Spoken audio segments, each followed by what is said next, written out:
So Ritu Chowdary వల్లనే వల్ల ఆ, అయిండు అని ఆ. నాగార్జున గారు కూడా మధ్యలో వీడియో క్లిక్ చేసి సో చూపించిండు. దానికి అప్పుడు మీ ఫీలింగ్ ఏంటి? వెన్నుపోటు పరిచింది కదా. వచ్చింది కదా.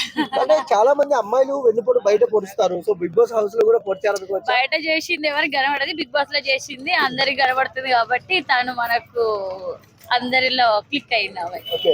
సో ప్లస్ ఏంటి మైనస్ ఏంటి అక్క ఇప్పుడు బిగ్ బాస్ లో? బిగ్ బాస్ లో ప్లస్ అంటే ఏమో నాకైతే తనుజ గెలవాలి ఈ సీజన్ అని బాగా ఫీలింగ్ ఉంది. అంటే ఇమాన్యుయల్ గెలవద్దా? అంటే ఇమానియల్ గెలవచ్చు, కాకపోతే కొంచెం 1% ఓటింగ్ మాత్రం తనుజకు ఉంటది. ఓకే. అంటే సుమన్ శెట్టి గారు కూడా చాలా ఇన్నోసెంట్ గా ఉన్నారు కదా మరి. అంటే కొంచెం డ్రామా అంటే క్రియేటింగ్ అంటే కొంచెం నటించుతుండేమో అని అందరు ఫీలింగ్ అట్లా. సుమన్ శెట్టి గారు. సుమన్ శెట్టి గారు. ఓకే. ఓవరాల్ గా ఏం చెప్తారు అక్క బిగ్ బాస్ సీజన్ 9 గురించి? Bigg Boss season super. Season 8 అంటే కొంచెం ఇంట్రెస్టింగ్ ఉంది. అంటే ఆ, మొత్తం ఇండస్ట్రీస్ కాకుండా బయట పర్సన్స్ వచ్చింది కాబట్టి కొంచెం మధ్యలో ఎట్లుంటది అనుకున్నాం.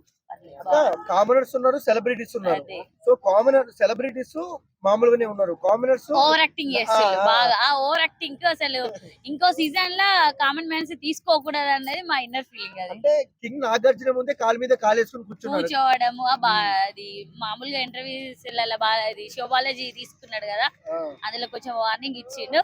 వాళ్ళు కామన్ మ్యాన్స్ వెళ్ళిపోతేనే బెటర్ అనే మా inner feeling. Okay. So common man support చేయకుండా సెలబ్రిటీ సపోర్ట్ అంటే కామన్ మ్యాన్స్ కూడా అర్థమైంది, ఓహో వీళ్ళు ఓవర్ యాక్టింగ్ చేస్తున్నారు అని చెప్పేసి. ఓకే. ఓకే. సో మీ ఓటు సెలబ్రిటీలకి? సెలబ్రిటీ తనుజకి మా ఓట్. మా ఫ్యామిలీ అంతా తనుజకి. మీ ఫ్యామిలీ మొత్తం వీళ్ళందరూ? ఓ ఫ్యామిలీ తనుజ ఫ్యామిలీ. మీరు ఎవరు చూస్తున్నారు బిగ్ బాస్ లో? నేను దాదాపు ఏం చూడ, మా పిల్లలు చూస్తారా. అవునా? మీ ఓటు ఎవరికి చెప్పండి? చెప్తారు కదా వీళ్ళు, ఏం చెప్తే అదే. తనుజకేనా?